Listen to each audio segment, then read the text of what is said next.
Mansi. So today I'm going to tell you how much do doctors make.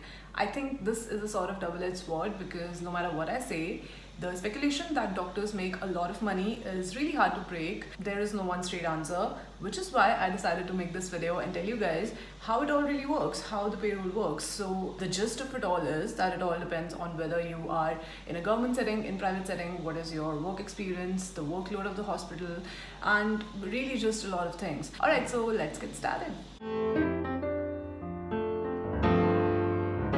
So let's start with a kid who has just been born, and much like in any family, the affordabilities are different. He could be from a government college, he could be from a private college. If this kid is from a government college, the government could afford to pay the kid a monthly stipend that could range between 8,000 to 25,000. So for example, in Delhi, it would be different. In Haryana, in Bihar, in Rajasthan, it would be different. So it depends on the state where the government college is located.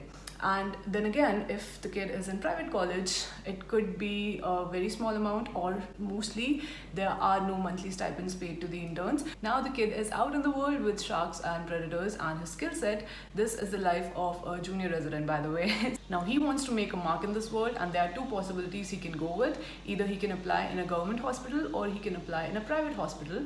And depending on, again, there's a discrepancy in the payroll of government setup and private setup. So usually the private hospitals, they tend to pay less to junior residents. If it's a really good private hospital, it could jump up to around 60,000. But usually with no experience, you start with around 50,000, let's say ballpark 50,000. And in government hospital, the figure is pretty much going to be the same, but there's going to be a small bump from the private hospital setup. As a JR in a good government college or in a good government hospital, you might get bumped up to 70,000 to 80,000 a month, and that is, I think, a really decent amount for when you're just starting out. Like I said in the beginning of the video, there is no one straight answer on how much do doctors get paid, and there's no one figure that fits all.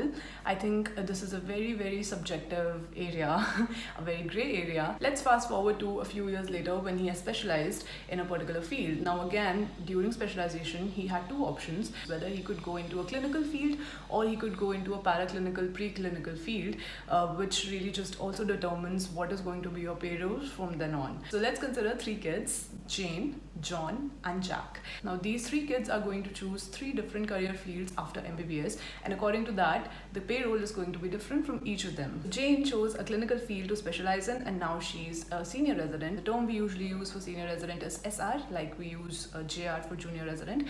Now SR is going to make around, I would say, ballpark 1 lakh. Since Jane chose a clinical field, the payroll could depend upon the hospital that she's working in, and again, like I said, it all keeps increasing with your experience. And when you become a consultant, when she would become a consultant, that would be a step up from SR-ship, and once she becomes a consultant, she would be the specialist in her field. John took a different path. Now John chose a paraclinical or a preclinical field, which usually involves being a pathologist or taking a first or second year subject of MBBS as your field of specialization, which would really just mean that you're going into teaching either, or you're going into research. He would be promoted from assistant professor to associate professor, and then eventually, after a lot of years, he would have the experience to be appointed as the head of the department, which is HOD, and that would depend on, again, the medical college that he's in. Whether it's a private or a government setup, the payroll would depend on that, and it usually is around 2 lakhs, around 1.5 to 2 lakhs, or it could again be increased or decreased depending on the college.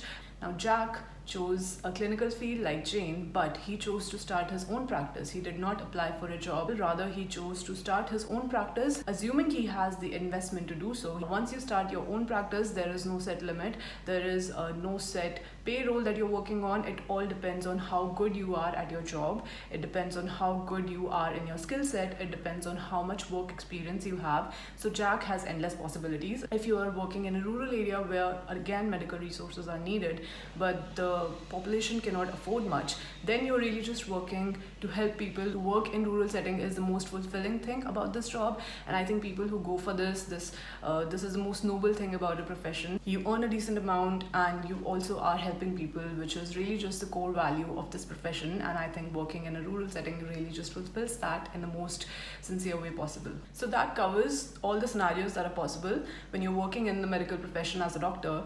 Now these are all the hierarchies hierarchies. I've tried to make it as simple as possible, and I've tried to cover every aspect of how the payroll can change. But this is really just the gist of it. You get paid around according to your experience and your passion. I think the people who are passionate about the field that they're working in, people who are actually interested in what they're doing on a day-to-day basis, they make a lot more money than people who get frustrated after a few years of working in a field. So choosing a field in long term only on the basis of money is, I think, going to be a very frustrating thing for anyone.